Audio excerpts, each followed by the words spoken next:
Hi hello എല്ലാവർക്കും അമ്മൂസ് cook ബുക്കിൻ്റെ പുതിയൊരു വീഡിയോയിലേക്ക് സ്വാഗതം. അപ്പോൾ കുറേ നാൾക്ക് ശേഷമുള്ള ഒരു കുക്കിംഗ് വീഡിയോ ആയത് കാരണം മധുരത്തിൽ നിന്ന് തന്നെ തുടങ്ങാമെന്ന് കരുതി. അപ്പോൾ ഇച്ചിരി വെറൈറ്റി ആയിട്ടുള്ളൊരു വീഡിയോ ആയിട്ടാണ് ഞാനിന്ന് വന്നിട്ടുള്ളത്. നമുക്ക് പനീർ ഉപയോഗിച്ചിട്ട് എങ്ങനെ ഒരു യമ്മി ആൻഡ് ക്രിസ്പി ആയിട്ടുള്ള ജിലേബി വീട്ടിൽ തന്നെ വളരെ എളുപ്പത്തിൽ തയ്യാറാക്കി എടുക്കുക എന്നുള്ളതാണ് ഞാൻ ഈ വീഡിയോയിൽ കാണിക്കുന്നത്.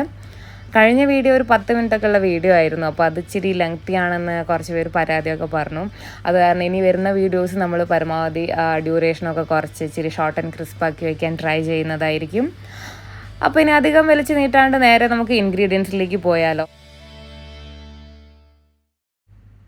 പനീർ ജിലേബി ഉണ്ടാക്കാൻ ആവശ്യമായിട്ടുള്ള മെയിൻ ഇൻഗ്രീഡിയൻറ്റ് പനീർ തന്നെയാണ്. ഞാനിവിടെ ഫ്രോസൺ പനീറാണ് എടുത്തിട്ടുള്ളത്, ഒരു 200 ഗ്രാം.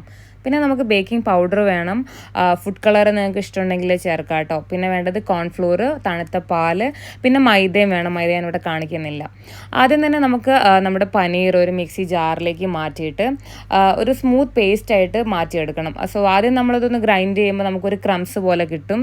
പിന്നെ പതുക്കെ അതിലേക്ക് ആവശ്യത്തിനുള്ള പാല്, ഇച്ചിരി തണുത്ത പാല് ചേർത്ത് കൊടുത്തിട്ട് ഒരു സ്മൂത്ത് പേസ്റ്റ്, നല്ല സ്മൂത്ത് ആയിട്ടുള്ള ഒരു ടെക്സ്ചറിലുള്ള ഒരു പേസ്റ്റ് ആക്കിയിട്ട് മാറ്റണം.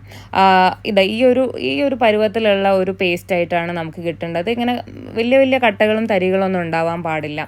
അപ്പോൾ ആ ഒരു ജിലേബി ഉണ്ടാക്കുന്ന നമുക്ക് ഒരു പെർഫെക്ഷൻ കിട്ടില്ല. അത് കാരണമാണ്. അപ്പോൾ ഇതേപോലെയുള്ള പേസ്റ്റ് ആക്കി എടുത്തതിന് ശേഷം നമുക്കിതിലേക്ക് ബാക്കിയുള്ള ഇൻഗ്രീഡിയൻസും കൂടെ ചേർത്ത് ഇതൊരു ബാറ്റർ ആക്കി എടുക്കാം. ആദ്യമായിട്ട് ഞാൻ ചേർക്കുന്നത് ഒരു ടേബിൾ സ്പൂൺ കോൺഫ്ലോർ ആണ്. പിന്നെ അതിലേക്ക് ഞാനൊരു 1/2 കപ്പ് മൈദ കൂടെ ചേർക്കുന്നുണ്ട്. 1/2 കപ്പ് മൈദ ചേർത്തതിന് ശേഷം ഞാനൊരു 1/4 ടീസ്പൂൺ ബേക്കിംഗ് പൗഡർ ചേർത്ത് കൊടുക്കുകയാണ്. പിന്നെ ആവശ്യത്തിനുള്ള ഫുഡ് കളറും, ലിക്വിഡ് ഫുഡ് കളർ ആണെങ്കിൽ ഇപ്പോൾ ഒരു 1/4 ടീസ്പൂൺ, അങ്ങനെ ഒരു അളവ് പറയാൻ പറ്റില്ല, നിങ്ങൾ നോക്കി ചേർത്ത് കൊടുക്കുക. പിന്നെ ഒരു പിഞ്ച് ഉപ്പും കൂടെ ചേർത്തിട്ട് ഇത് നന്നായിട്ട് മിക്സ് ചെയ്ത് കൊടുക്കുകയാണ്. നമ്മൾ ആദ്യം പനീർ ഗ്രൈൻഡ് ചെയ്യുന്ന സമയത്ത് തന്നെ ഇച്ചിരി തണുത്ത പാലും കൂടെ ചേർത്ത് കൊടുത്തിട്ടുണ്ടായിരുന്നു. ഏകദേശം 1/2 കപ്പിൻ്റെ അടുത്ത് പാല് ചേർത്ത് കൊടുത്തിട്ടുണ്ടായിരുന്നു. അത് കാരണം ഓൾറെഡി ഈ മാവ് ഇച്ചിരി ഒരു നനഞ്ഞായിരിക്കുന്നത്. നമ്മളപ്പോൾ ഇത്രയും ഡ്രൈ ഇൻഗ്രീഡിയൻസ് ചേർക്കുമ്പോൾ ആക്ച്വലി അത് അതിൻ്റെ കൂടെ നന്നായിട്ട് മിക്സായി വരുന്നുണ്ട്. അപ്പോൾ ആവശ്യമുണ്ടെങ്കിൽ മാത്രം വീണ്ടും തണുത്ത പാൽ ആഡ് ചെയ്ത് കൊടുത്തിട്ട് അതൊരു നമുക്ക് ഈ ബാറ്റർ ഭയങ്കര തിക്കാവാനും പാടില്ല, എന്നാൽ ഭയങ്കര ലൂസാവാനും പാടില്ല. ഏകദേശം ഒരു ഉഴുന്നുവട ഉണ്ടാക്കുന്ന ഒരു ബാറ്ററിൻ്റെ ഒക്കെ ഒരു കൺസിസ്റ്റൻസിയിലേക്കാണ് നമുക്ക് വേണ്ടത്. അപ്പോൾ അത് നിങ്ങൾ നോക്കി തണുത്ത പാൽ ആഡ് ചെയ്ത് കൊടുത്ത് ആ ഒരു കൺസിസ്റ്റൻസിയിലേക്ക് എത്തിക്കുക. അതായത് നമ്മൾ കേക്കിനൊക്കെ ഫ്രോസ്റ്റിംഗ് ഉണ്ടാക്കില്ലേ, പൈപ്പിംഗ് ബാഗിൻ്റെ ഉള്ളിൽ കൂടെ നല്ല ഭംഗിയിൽ വരുന്ന രീതിക്ക്, ആ ഒരു കൺസിസ്റ്റൻസിയാണ് നമുക്ക് ഈ മാവിനും വേണ്ടത്. അപ്പോൾ നമ്മുടെ ജിലേബിയുടെ മാവ് റെഡി ആയിട്ടുണ്ട്. ഇനി അടുത്തതായിട്ട് ജിലേബിക്ക് വേണ്ട ഷുഗർ സിറപ്പ് നമുക്ക് തയ്യാറാക്കി മാറ്റി വയ്ക്കാം. അപ്പോൾ ഞാനിവിടെ ഒരു പാൻ എടുത്തിട്ടുണ്ട്. പാനിലേക്ക് 1/2 കപ്പ് പഞ്ചസാര ചേർത്ത് കൊടുക്കുകയാണ്. 1/2 കപ്പ് പഞ്ചസാരയ്ക്ക് 3/4 കപ്പ് വെള്ളം എന്ന ഒരു റേഷ്യോ ആണ് കേട്ടോ ഞാൻ ഫോളോ ചെയ്തിരിക്കുന്നത്. അപ്പോൾ 1/2 കപ്പ് പഞ്ചസാരയിലേക്ക് 3/4 കപ്പ് വെള്ളം ഒഴിച്ചു കൊടുത്തിട്ടുണ്ട്. ഇനി അതിലേക്ക് ഞാനൊരു 3-4 ഏലക്കായ ചതച്ചതും കൂടെ ചേർത്ത് കൊടുക്കുകയാണ്. ഒരു ഫ്ലേവറിനും ഒരു മണത്തിനൊക്കെ വേണ്ടിയിട്ട് ചേർത്ത് കൊടുക്കുകയാണ്. അത് ചേർക്കുന്നത് വളരെ നല്ലതാണ്, അത് ഓപ്ഷണലാണ്, പറയുന്നില്ല, എന്തായാലും നിങ്ങൾ ചേർക്കൂ. പിന്നെ വീട്ടിൽ സാഫ്രോൺ ഇരിക്കുന്നുണ്ടെങ്കിൽ 3-4 സാഫ്രോൺ സ്ട്രാൻഡ്സും കൂടെ ചേർത്ത് കഴിഞ്ഞാൽ അതിൻ്റെ കളറൊക്കെ ഒന്ന് മാറി നല്ലൊരു ഭംഗിയാവും. അപ്പോൾ ഇത് നമുക്ക് ഷുഗർ സിറപ്പ് 1 സ്ട്രിങ് കൺസിസ്റ്റൻസിയിലുള്ള ഷുഗർ സിറപ്പാണ് ജിലേബിക്ക് വേണ്ടത്. അപ്പോൾ എല്ലാവർക്കും അറിയാം ഒറ്റനൂൽ പരുവത്തിലുള്ള ഷുഗർ സിറപ്പ് എങ്ങനെയാണ് ഉണ്ടാക്കുക എന്നൊക്കെ എല്ലാവർക്കും അറിയാം. ഞാനൊരു ക്ലാസ് എടുക്കേണ്ട ആവശ്യമൊന്നുമില്ല. ഇത് നന്നായിട്ട് തിളച്ച് വന്നു കഴിയുമ്പോൾ നമുക്കൊന്ന് നമ്മുടെ വിരലുകൾക്കിടയിൽ വെച്ചിട്ട് ഒന്ന് സ്ട്രെച്ച് ചെയ്ത് കഴിഞ്ഞാൽ ഒരു നൂലിങ്ങനെ ഫോം ചെയ്യുന്നതായിട്ട് കാണാം. ആ ഒരു പരുവത്തിൽ എത്തിക്കഴിഞ്ഞാൽ നിങ്ങൾക്ക് ഇത് ഫ്ലെയിം ഓഫ് ചെയ്ത് മാറ്റി വയ്ക്കാവുന്നതാണ്. അപ്പോൾ ഇങ്ങനെ ആയി കഴിഞ്ഞിട്ട് ഇതിലേക്ക് ഇച്ചിരി ചെറുനാരങ്ങ നീരും കൂടെ ആഡ് ചെയ്ത് കൊടുത്തു കഴിഞ്ഞാൽ നമ്മുടെ ഷുഗർ സിറപ്പ് നമുക്ക് അത്ര അങ്ങനെ ചിലതല്ലെങ്കിൽ ഇച്ചിരി നേരം ഇരുന്ന് കഴിയുമ്പോൾ ഒന്നിങ്ങനെ കട്ടിയാവും. അപ്പോൾ ചെറുനാരങ്ങ നീര് ആഡ് ചെയ്ത് കഴിഞ്ഞാൽ കട്ടിയാവാണ്ടിരിക്കും. അപ്പോൾ നമ്മുടെ ഷുഗർ സിറപ്പ് ആയിട്ടുണ്ട്. അടുത്ത നമുക്ക് ജിലേബി ഫ്രൈ ചെയ്യാം. അതിന് വേണ്ടിയിട്ട് ഒരു പാനിലേക്ക് ഞാൻ എണ്ണ ഒഴിച്ച് കൊടുത്തിട്ടുണ്ട്. ഇച്ചിരി നെയ്യും കൂടെ ചേർക്കുകയാണ്. ഒരു പ്രത്യേക ഒരു ടേസ്റ്റും ഒരു മണമൊക്കെ ഉണ്ടാവും, അതിന് വേണ്ടിയിട്ടാണ്. എണ്ണ ചൂടായി വന്നു കഴിഞ്ഞാൽ നമ്മുടെ ബാറ്ററി ഞാൻ ഇതുപോലെ ഒരു പൈപ്പിംഗ് ബാഗിലേക്ക് മാറ്റിയിട്ടുണ്ട്. പൈപ്പിംഗ് ബാഗൊക്കെ ഒരു അഡ്ജസ്റ്റ്മെൻ്റ് ആണ് കേട്ടോ. അപ്പോൾ അത് ഇതുപോലെ കുഞ്ഞു ജിലേബി ആയിട്ട് നമുക്ക് എണ്ണയിലേക്ക് ഇങ്ങനെ ഒരു ഷേപ്പിൽ ഇങ്ങനെ ആക്കിയിടാം. ഇത് ആക്ച്വലി എൻ്റെ സെക്കൻഡ് ബാച്ചാണ്. ആദ്യം ചെയ്തതിൽ ഒന്നിച്ചിരി കരിഞ്ഞു പോയി, ഫ്ലെയിം ഇച്ചിരി കൂട്ടിയിട്ടായിരുന്നു ഉള്ളത്. അപ്പോൾ ഒരെണ്ണം കരിഞ്ഞു പോയി, ബാക്കി ഓക്കെ വന്നു. അപ്പോൾ അത് കാരണം കാണിച്ചില്ല. ഇത് ആക്ച്വലി സെക്കൻഡ് ബാച്ചാണ്. അപ്പോൾ ഫ്ലെയിം ഇച്ചിരി കുറച്ച് വയ്ക്കാൻ ശ്രദ്ധിക്കുക. നമുക്ക് ഓവർ ഒരു ബ്രൗൺ കളറൊന്നും ആവണ്ട, ജസ്റ്റ് 2 സൈഡും തിരിച്ച് മറിച്ച് ഇട്ട് കൊടുത്തിട്ട് ഉള്ളിലൊന്ന് കുക്കായി വരേണ്ട ആ ഒരു പാകത്തിലേക്ക് മാത്രം ഫ്രൈ ചെയ്താൽ മതി കേട്ടോ. ഇച്ചിരി ഒരു കളറൊക്കെ ഒന്ന് മാറിയത് ഈ ഒരു ഷെയ്ഡിലേക്കൊക്കെ വരുമ്പോൾ നമുക്ക് വറുത്ത് കോരി മാറ്റി വയ്ക്കാം.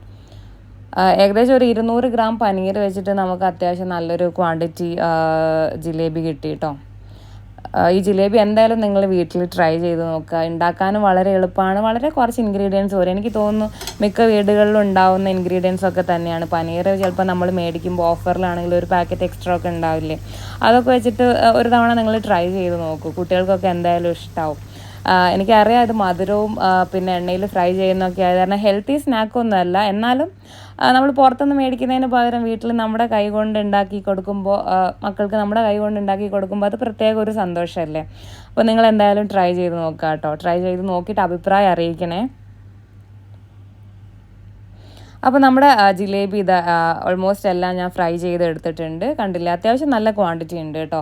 നമുക്ക് ഇപ്പോൾ ഒരു ഗസ്റ്റൊക്കെ വരുന്നുണ്ടെങ്കിൽ ഉണ്ടാക്കി കൊടുക്കാനും വീട്ടിലുള്ളവർക്ക് കഴിക്കാനൊക്കെ തികയും. ഒരു 200 ഗ്രാം വെച്ചിട്ട് ചെയ്ത് കഴിഞ്ഞാൽ. അപ്പോൾ ഞാനത് നമ്മുടെ ജിലേബിയൊക്കെ ഷുഗർ സിറപ്പിലേക്ക് മാറ്റുകയാണ്. കണ്ടു കഴിഞ്ഞാൽ നമുക്ക് ഇച്ചിരി ഷുഗർ സിറപ്പേ ഉള്ളൂ എന്ന് തോന്നും, പക്ഷേ എനിക്കിത് തികഞ്ഞു കേട്ടോ. ഇത്രയും ജിലേബിക്ക് ഈ ഒരു ഷുഗർ സിറപ്പ് എനിക്ക് തികഞ്ഞു. ഞാൻ നമ്മുടെ ജിലേബിയൊക്കെ ഇങ്ങനെ ഓരോരോ ബാച്ചായിട്ടാണ് ഷുഗർ സിറപ്പിൽ ഇട്ടിട്ടൊന്ന് സോക്ക് ചെയ്ത് എടുത്തിട്ടുള്ളത്. അപ്പോൾ ഷുഗർ സിറപ്പ് ഇച്ചിരി ചൂടുള്ളതായിട്ട് ഇരിക്കാൻ ശ്രദ്ധിക്കണം. അപ്പോൾ മാത്രമേ അത് പ്രോപ്പറായിട്ട് സോക്ക് ആവുള്ളൂ. അതുപോലെ തന്നെ നമ്മുടെ ജിലേബി സോഫ്റ്റ് ആയിട്ട് വരുള്ളൂ. പിന്നെ ഷുഗർ ആ ജിലേബിയുടെ ഉള്ളിലേക്ക് ഇറങ്ങാനൊക്കെ ചെറിയൊരു ചൂട് ഷുഗർ സിറപ്പിന് ആവശ്യമാണ്. അത് നിങ്ങൾ പ്രത്യേകിച്ച് ശ്രദ്ധിക്കുക. അപ്പോൾ ഇത് നമ്മുടെ ജിലേബി റെഡി ആയിട്ടുണ്ട്. വളരെ സിമ്പിളായിട്ട് നമ്മൾ ഉണ്ടാക്കിയെടുത്തു അല്ലേ. അപ്പോൾ നിങ്ങൾ തീർച്ചയായിട്ടും വീട്ടിൽ ട്രൈ ചെയ്ത് നോക്കുക. കുറച്ച് ഇൻഗ്രീഡിയൻസ് മതി, വളരെ കുറച്ച് സമയം മതി. എന്നാൽ വീട്ടിൽ തന്നെ വളരെ ടേസ്റ്റി ആയിട്ടുള്ള ഒരു വെറൈറ്റി ആയിട്ടുള്ള ഒരു ജിലേബി നമുക്ക് ഉണ്ടാക്കിയെടുക്കാം. നിങ്ങൾ ട്രൈ ചെയ്ത് നോക്കിയിട്ട് അഭിപ്രായം അറിയിക്കുക. ഒന്നുകിൽ നമ്മുടെ ഫേസ്ബുക്ക് പേജിൽ അറിയിക്കാം, അല്ലെങ്കിൽ ഇവിടെ കമൻറ്റായിട്ട് അറിയിക്കാം. തുടർന്ന് നിങ്ങളുടെ സപ്പോർട്ടും സ്നേഹവും സഹകരണമൊക്കെ പ്രതീക്ഷിക്കുന്നു. നമ്മുടെ ഈ ജിലേബിയുടെ മുകളിൽ വേണേൽ നമുക്ക് കുറച്ച് നട്ട്സൊക്കെ ക്രഷ് ചെയ്തിട്ടിട്ട് ഇച്ചിരി ഒരു ഭംഗിയാക്കാം കേട്ടോ. അത് നിങ്ങളുടെ ഐഡിയ അനുസരിച്ചിട്ട് നിങ്ങൾ ചെയ്യാം.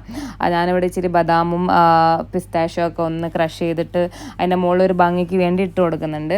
അപ്പോൾ നിങ്ങളും നിങ്ങളുടെ ഒരു മനോധർമ്മം പോലെ ചെയ്യാം. അപ്പോൾ ശരി, തീർച്ചയായിട്ടും ഉണ്ടാക്കി നോക്കണം കേട്ടോ. ഉണ്ടാക്കി നോക്കിയിട്ട് അഭിപ്രായം അറിയിക്കാം. അപ്പോൾ നമുക്ക് അടുത്ത വീഡിയോയിൽ വീണ്ടും കാണാം. Bye, take care.